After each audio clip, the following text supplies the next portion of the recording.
नाम की तुम्हार की नाम तुम्हार नाम सुलेमान शेख। তুমি কোন ক্লাসে পড়ো?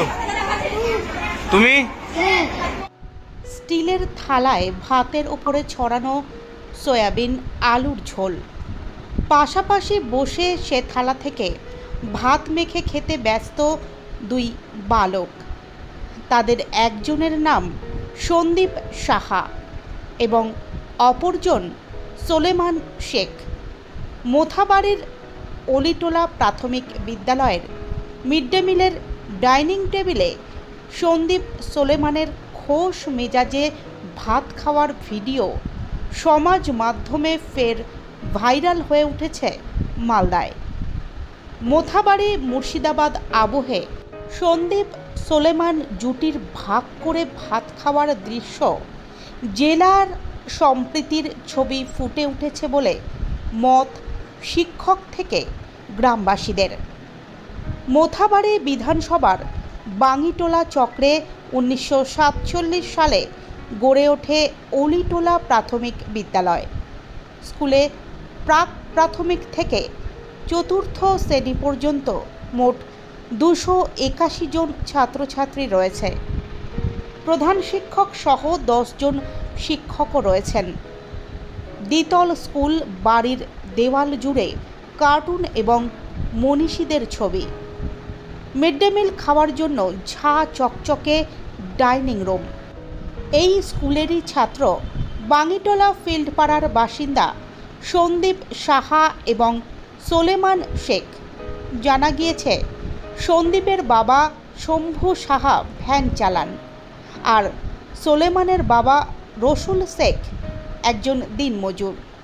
সন্দীপরা 3 ভাই এবং সোলেমানের 5 বোন ও 3 ভাই। প্রায় 8 মাস আগে স্কুলের ডাইনিং রুমে মিড ডে মিল এক থালায় সন্দীপ এবং সোলেমানকে খেতে দেখে মোবাইলে ভিডিও বন্দি করেন স্কুলেরই শিক্ষক রবিউল ইসলাম।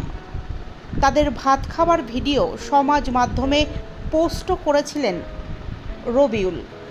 মোথাবাড়ি এবং মুর্শিদাবাদে অস্থিরতার পরে ফের সেই ভিডিও তিনি সমাজ মাধ্যমে পোস্ট করেন। মালদার সম্প্রীতির ছবি হিসেবে বছর 8-এর সন্দীপ এবং সোলেমানের ভিডিও এখন ভাইরাল নেট দুনিয়ায়। সন্দীপ সোলেমানকে দেখা যাচ্ছে একসঙ্গে ভাত খাচ্ছে তারা। একদম। আপনি সেই ছবিটা হ্যাঁ, আমি মিড ডে মিলের ঘরে ঢুকলাম, দেখলাম যে সোলেমান এবং সন্দীপ, আমি দুজনকেই নামে চিনি, দেখছি যে এক থালাতে ভাত খাচ্ছে। আমাকে দেখে খুব ভালো লাগলো। তখন সঙ্গে সঙ্গে ওদের কাছে গিয়ে আমি ভিডিওটা করেছিলাম। বর্তমান পরিস্থিতি যেহেতু একটু অন্যরকম পরিস্থিতি আমাদের রাজ্যে তথা গোটা দেশে, সেই পরিবেশকে খানিকটা হলেও প্রশমিত করার জন্য, একটা সম্প্রীতির বার্তা দেওয়ার জন্য আমি ওই ভিডিওটা করেছিলাম। দেখলাম আমি যে ওরা খাচ্ছে, দূর থেকে আমি দেখলাম, ওই জন্য কাছে গিয়ে ভিডিওটা করলাম। একই সাথে খাচ্ছে এবং ওরা অনেক দিন থেকেই বন্ধু একসাথে, সোলেমান এবং সন্দীপ। একসাথে স্কুল আসে, একসাথে যাই। যদি একজন না আছে তো অন্যজন ওর জন্য জায়গা রাখে। এক থালা ও হয়তো একদিন আনলো, একদিন হয়তো সন্দীপ আনলো, একই থালাতে দুজন খায়। একদম সম্প্রীতি। আমরা এই শিক্ষাটা দিই। আমরা পড়াশোনার পাশাপাশি বাচ্চাদের এই মনুষ্যত্ব নিয়েও শিক্ষাটা দিই। ভালো মানসিকতা তৈরি করার চেষ্টা করি।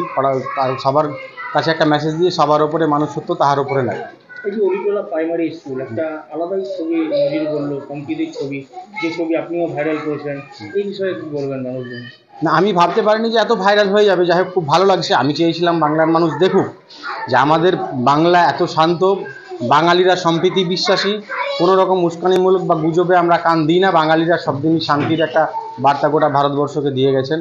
কারণ গোখলে তো বলেইছিলেন যে বাংলা আজকে যা ভাবে ভারতবর্ষ তা কালকে ভাববে। তো বাঙালিরা সবদিনই সচেতন। আমি প্রমাণ করতে চেয়েছি বাঙালিরা সবদিনই সচেতন, ওরকম সম্প্রীতিতে বিশ্বাস। আপনার নাম? আমার নাম রবিউল ইসলাম। আমি সহশিক্ষক অলিটোলা প্রাইমারি স্কুল, মোথাবাড়ি নতুন চক।